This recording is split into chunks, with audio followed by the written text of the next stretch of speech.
Olá, pessoal do Seminário Teológico Ebenezer. Estou aqui para falar um pouquinho da história da filosofia e você pode acompanhar na sua apostila a partir da página 33. Como esse vídeo vai ser um pouco rápido e talvez as informações são um pouco densas, você pode assistir mais de uma vez para acompanhar o raciocínio. Os pré-socráticos são os primeiros filósofos que nós consideramos como tais no Ocidente. Eles recebem esse nome porque são cronologicamente anteriores ao Sócrates, que marca um momento muito importante da filosofia ocidental, do início dela, pelo menos. E aí, os assuntos que eles lidavam mais eram, sobretudo, a física, ou seja, eles estavam querendo saber sobre a constituição da natureza, que nós chamamos natureza. No grego, physis, o que brota.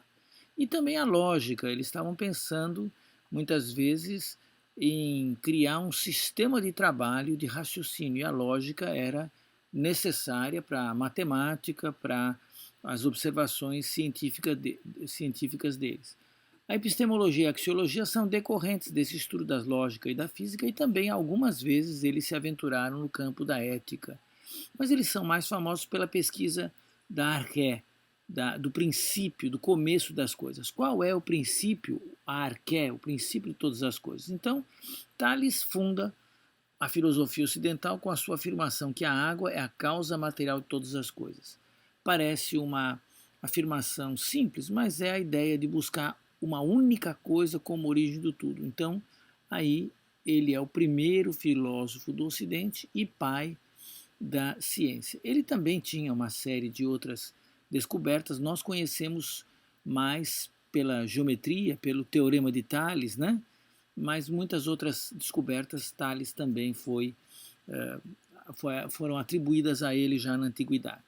Depois dele, 2 milésios, dois alunos dele, Anaximandro e Anaxímenes. Anaximandro vai dizer que não é não a água, mas é o apeiron, o ilimitado, o eterno imortal. É isso, o ilimitado é que dá a unidade, que faz o universo todo. Mas o Anaxímenes não, foi na linha do mestre, só que ele escolheu o ar como elemento fundamental. Ele vai dizer como nossa alma, que é ar, nos governa e sustém, assim também o sopro e o ar abraçam todo o cosmos. O ar sustentava o cosmos inteiro na versão de Anaxímenes. Então aqui você tem os milésios, os homens de Mileto falando sobre ciência na sua época. Pitágoras é de outra região, inclusive ele é do sul da Itália, mas na época o sul da Itália era realmente Grécia Magna. E ele tem duas correntes de pensamento deles. Uma é mística e outra é matemática ou científica. Então, o Pitágoras, ele realmente fez descobertas que a gente até hoje usa, o teorema de Pitágoras, né? Coisas da geometria, da matemática, mas também ele tinha ideias sobre a natureza e sobre a filosofia, até sobre reencarnação, que influenciaram o pensamento grego posterior.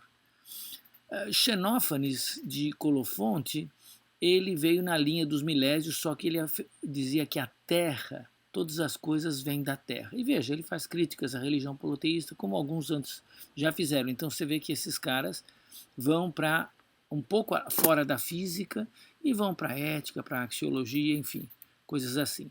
Heráclito é famoso. Ele está na moda, inclusive hoje, e ele vai dizer que todas as coisas vinham do fogo. Tudo é movimento, tudo é um processo que acaba por fazer modificações, né? E ele teve impacto em Platão, mas no século XVIII ele foi descoberto, realmente redescoberto, né?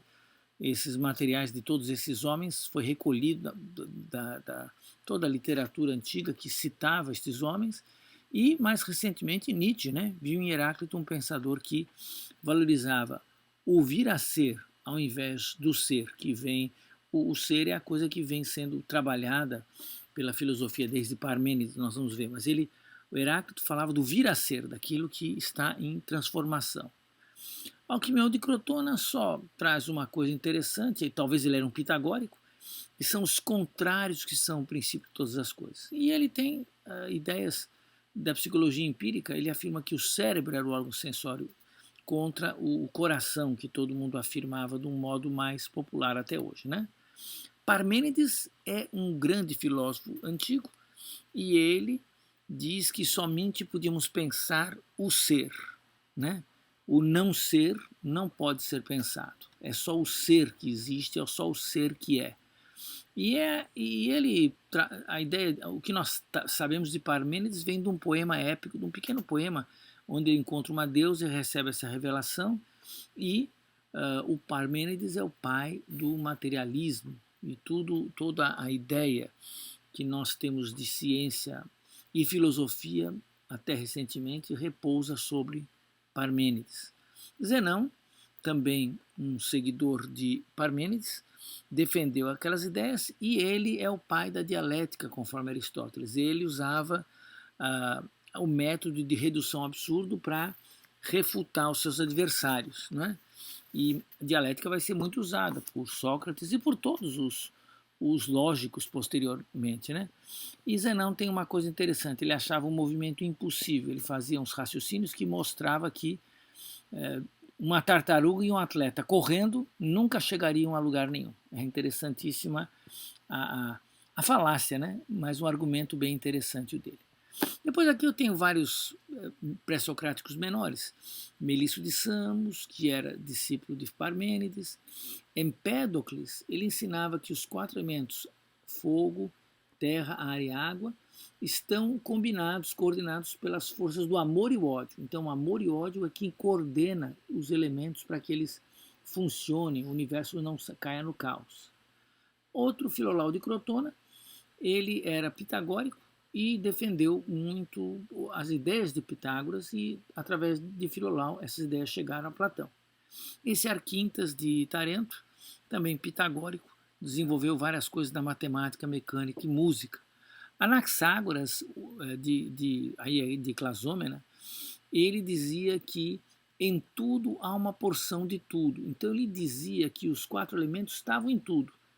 E eles estavam divididos em pequenas sementes, e essa divisão guardava as proporções, e a única exceção é a mente, o nous, ilimitado, autônomo, que esse sim, essa mente é que governa o mundo. Aí Diógenes de Apolônia, o último dos jônicos, dizendo que o ar, naquela escola dos Milésios, né, que o ar é o elemento fundamental, e o Leucipo de Abdera, é um dos pais do atomismo. A gente não sabe se foi ele ou se foi o Demócrito que fez o atomismo, mas o Demócrito é o mais famoso por ser, todo mundo fala do atomismo, que os gregos acreditavam que toda a matéria é composta de pequenas partículas indivisíveis, os átomos. Hoje os átomos são divisíveis quase até o infinito, então não são mais átomos. Mas enfim, a teoria veio daí.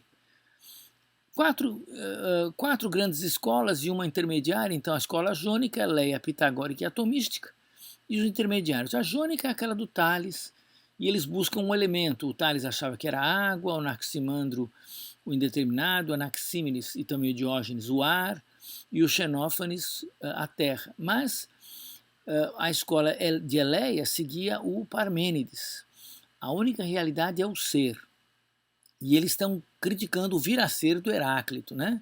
E aí você tem alguns defensores dessa escola. A pitagórica, ele não queria, como os outros, descobrir o princípio de tudo, mas os números davam a explicação para tudo. E ele também misturava misticismo, asceticismo, né? Não podia comer feijão nessa seita aqui, é uma coisa interessante.